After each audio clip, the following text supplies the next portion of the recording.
Sa Great Depression breadlines noong dekada 1930, milyong-milyong tao ang walang trabaho at libo-libo ang nagugutom. Sa ilang mga lungsod, ang mga relihiyosong grupo ay naglagay ng mga breadline para pakainin ang mga nagugutom. Tuwing gabi, ang mga praile, mga kapatid at mga laiko na voluntaryo ay naghahanda at nagbibigay ng masustansyang tinapay at karne sa daang-daang nagugutom na kalalakihan at kababaihan. Nakakatuwang pansinin ang mga reaksyon ng mga tumatanggap. Maraming ngiti at pasasalamat ang mga tumanggap ng mga pagkaing hinihanda at nakabalot ng kabutihan. Ang iba ay nang-aagaw ng pagkain at madali ang kinain nito. Karamihan sa kanila ay kumain ng bawat huling mumo pagkatapos ng isang tahimik na panalangin at inilagay ang pambalot sa isang malapit na lalagyan. Bagaman ang ilan ay kumakain lamang ng karne at itinapon ang tinapay sa dabing-daan.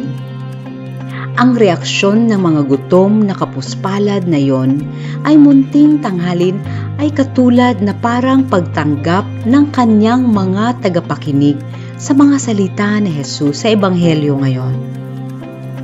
Si Jesus sa ating Ebanghelyo ay nagsalita tungkol sa pagkain. Kapag umalis tayo sa simbahang ito sa umaga pagkatapos tanggapin si Jesus sa banal na komunyon, isasama natin si Jesus at ipaparating sa ibang mga espiritual na pagkain na natanggap niya mula kay Jesus habang nakikipag-ugnayan tayo sa kanila.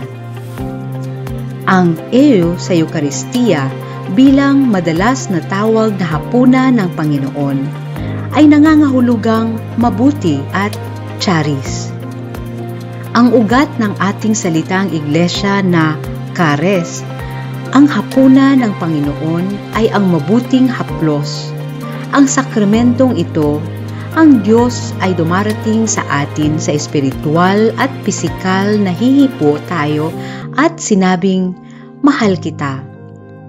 Siya lamang ang humipo at nagbibigay kasiyahan sa ating pinakamalalim na pangangailangan. Siya lamang ang nagpapahintulot sa atin na abutin at hawakan ang isa't isa.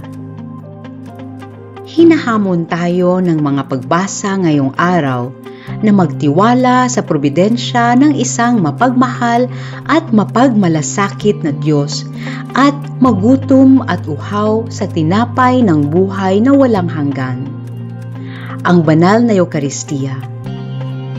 Bilang tao, nagugutom tayo sa maraming bagay, maliban sa pagkain at material na pag-aari.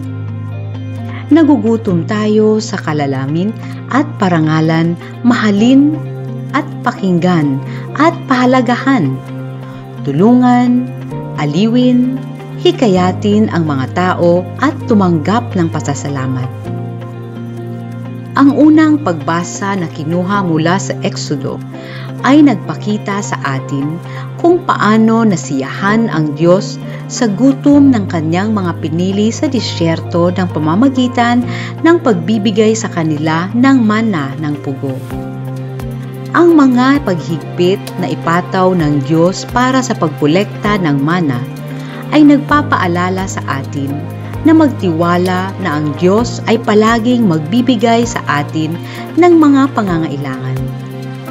Kung minsan kailangan nating alisin ang ating karaniwang pinagmumulan at suporta upang mapalalahan na ang ating pangwakas na kabuhayan ay nagmumula lamang sa Diyos at pagkatapos ay mapagkumbaba nating kilalanin ang ating lubos na pag-asa sa Diyos. Tinutukoy ng Salmong Responsorio ngayon ang mana bilang tinapay ng langit at ang tinapay ng mga anghel na inilaan ng Diyos para sa Israel at inilaan para sa atin ngayon. Sa ikalawang pagbasa mula sa sulat para sa mga taga-Efeso, ipinayuhan ni San Pablo na bigyang kasiyahan ang kanilang espiritual na kagutuman sa pamamagitan ng pagtalikod sa kanilang mga dating masamang gawi at pamumuhay, at mamuhay sa pag-ibig, kabaitan, habag, at pagpapatawad. Ipinaalala sa atin ni San Pablo na ang ating pagtanggap kay Jesus bilang tunay na pinagmumula ng ating buhay at pagpagkain para sa atin ng mga kaluluwa ay nagdulot ng kabuuang pagbabago sa atin. Dahil pinakain tayo ng tinapay mula sa langit, natanggap natin ang kapangyarihang kailangan natin upang maisantabi natin ang ating mga dating pagkatao na puno ng kamangmangan at pansariling interes, at isuot ang ating bagong pagkatao na nilikha ayon sa larawan ni Kristo. Dahil pinalaki tayo ng salita ng Diyos, kailangan nating magpatotoo kay Kristo sa pamamagitan ng pamumuhay na binago ng banal na Espiritu. Sa Ebanghelyo ngayon, ginawa ni Jesus ang kakaiba. Anya, ako ang tinapay ng buhay. Ang lumapit sa akin ay hindi na magugutom kailanman, at ang sinumang naniniwala sa akin ay hindi na mauuhaw kailanman.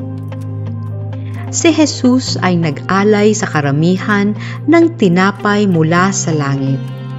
Tinapay na nagpapalusog para sa buhay na walang hanggan. Tinapay na magagamit ng mga taong may pananampalataya kay Hesukristo. Nang atasan ni Jesus ang mga naghanap sa kanya ng makalupang pagkain, sumagot ito na dapat silang pakainin ng tinapay na ibibigay sa kanila ni Jesus. Ang ilan ay tumanggap ng pagkain, ngunit ang iba ay tumalikod. Nabigo dahil ang hamon ni Jesus ay nangangailangan ng pangako na hindi nila gustong gawin. Panalangin pagkatapos ng Holy Communion. Panginoong Jesus, Ikaw ay narito sa loob ko ngayon sa aking banal na komunyon. Sa lahat ng iyong nagniningning na kamahalan at pagkadiyos, lumapit ka sa akin dahil sa iyo ay walang katapusang personal na pagmamahal para sa akin. Panginoong Jesus, tinatanggap kita, sinasamba kita. Amen.